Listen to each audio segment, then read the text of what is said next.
എല്ലാവർക്കും ബി സോസിൻ്റെ മറ്റൊരു വീഡിയോയിലേക്ക് സ്വാഗതം. ഇന്ന് ഞാൻ വന്നിരിക്കുന്നത് പച്ചച്ചക്ക വെച്ചിട്ടുള്ള ഒരു ഈവനിങ് സ്നാക്കിൻ്റെ റെസിപ്പി ആയിട്ടാണ്. ഇതിന് കൂഴച്ചക്കയോ വരിക്കച്ചക്കയോ ഏത് ചക്കയാണേലും കുഴപ്പമില്ല.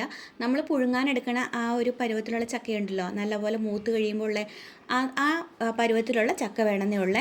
ഈ പലഹാരത്തിന് ചക്ക ബജി എന്നോ ചക്ക പക്കോട എന്നോ എന്ത് വേണേലും പറയാം കേട്ടോ.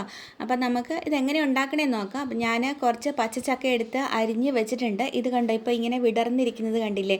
ഇതിൻ്റെ സൈഡ് ഭാഗമൊക്കെ ഒന്ന് ചെറുതായിട്ട് ഇങ്ങനെ കൂടിയിരിക്കുന്ന ഭാഗമൊക്കെ ഉണ്ടെങ്കിൽ അതൊക്കെ ഒന്ന് കട്ട് ചെയ്ത് വിടർന്നിരിക്കുന്ന തരത്തിൽ ആക്കി കട്ട് ചെയ്തൊന്ന് വെച്ചാൽ മതി കേട്ടോ. അത് മാറ്റി വെച്ചിട്ട് ഞാൻ വേറെ ഒരു പാത്രത്തിൽ കുറച്ച് കടലമാവ് എടുത്തിട്ടുണ്ട്. അതിലേക്ക് 1 ടീസ്പൂൺ ഉപ്പ്, പിന്നെ കളറിന് വേണ്ടിയിട്ട് ഒരു 1/2 ടീസ്പൂൺ മഞ്ഞൾപ്പൊടി, പിന്നെ എരിവിന് ആവശ്യത്തിന് ഞാനൊരു 2 ടീസ്പൂൺ മുളക് പൊടി ഇടുകയാണ് കേട്ടോ. അപ്പം ഇത് ഒത്തിരി എരിവുള്ളതായിട്ടൊന്നും തോന്നിയില്ല. ചക്കയും കൂടി ആയി കഴിയുമ്പോൾ ഒത്തിരി എരിവൊന്നും തോന്നത്തില്ല. അപ്പോൾ ഇത്രയും ഇട്ടിട്ട് ഒന്ന് മിക്സ് ചെയ്ത് കൊടുക്കുകയാണ്. എന്നിട്ട് ഇതിലേക്ക് വെള്ളം കുറേശ്ശെയായിട്ട് ഒഴിച്ചിട്ട് നല്ലതുപോലെ മിക്സ് ചെയ്തെടുക്കാം.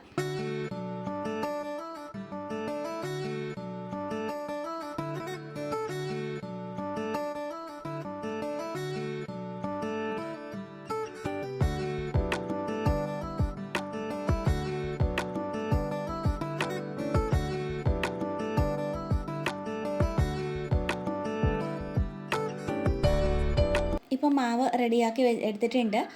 ഈ മാവിൻ്റെ കൺസിസ്റ്റൻസി എന്ന് പറയുമ്പോൾ ഒത്തിരി തിക്കാകാനും പാടില്ല, എന്നാൽ ഒത്തിരി ലൂസാകാനും പാടില്ല കേട്ടോ. ചെറിയൊരു തിക്കായിട്ടുള്ള കൺസിസ്റ്റൻസി മതിയേ. ഞാനൊരു പാനിൽ എണ്ണ ചൂടാകാനായിട്ട് വെച്ചിട്ടുണ്ടായിരുന്നേ. അപ്പോൾ എണ്ണ നല്ല പോലെ ചൂടായിട്ടുണ്ട്. ചൂടായി കഴിയുമ്പോൾ എന്താ ചെയ്യേണ്ടതെന്ന് വെച്ച് കഴിഞ്ഞാൽ, നമ്മൾ ഈ എടുത്ത് വെച്ചിരിക്കുന്ന ചക്കയുണ്ടല്ലോ, ആ ചക്ക ഓരോന്നായിട്ട് എടുത്തിട്ട് ഈ മാവിൽ മുക്കിയിട്ട് എണ്ണയിലേക്ക് ഇട്ട് കൊടുക്കുക. ലോ ഫ്ലെയിമിൽ ഇട്ടിട്ട് വേണം കേട്ടോ ഇത് മൊരിച്ചെടുക്കാനായിട്ട്. എന്നാലല്ലേ ഇതിൻ്റെ ഉള്ളിലെ ചക്കയൊക്കെ ഒന്ന് വെന്ത് കിട്ടുള്ളൂ.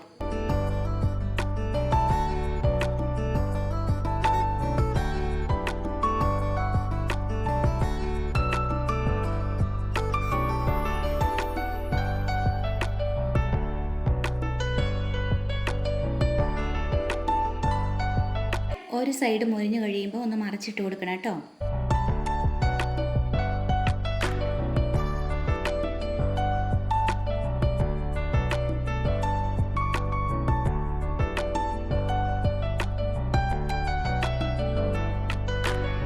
അടുത്ത സൈഡും കൂടെ മൊരിഞ്ഞ് കഴിയുമ്പോൾ ഇത് വാങ്ങിയെടുക്കാം കേട്ടോ.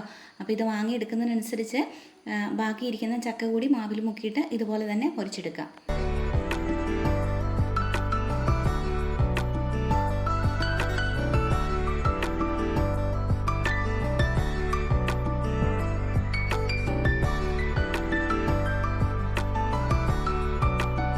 അപ്പോൾ നമുക്ക് വൈകുന്നേരം ചായയുടെ കൂടത്തിലൊക്കെ കഴിക്കാൻ പറ്റിയ ഒരു അടിപൊളി ചക്ക സ്നാക്ക്, ചക്ക ബജി എന്നോ ചക്ക പക്കോട എന്നോ എന്ത് വേണേലും പറയാം.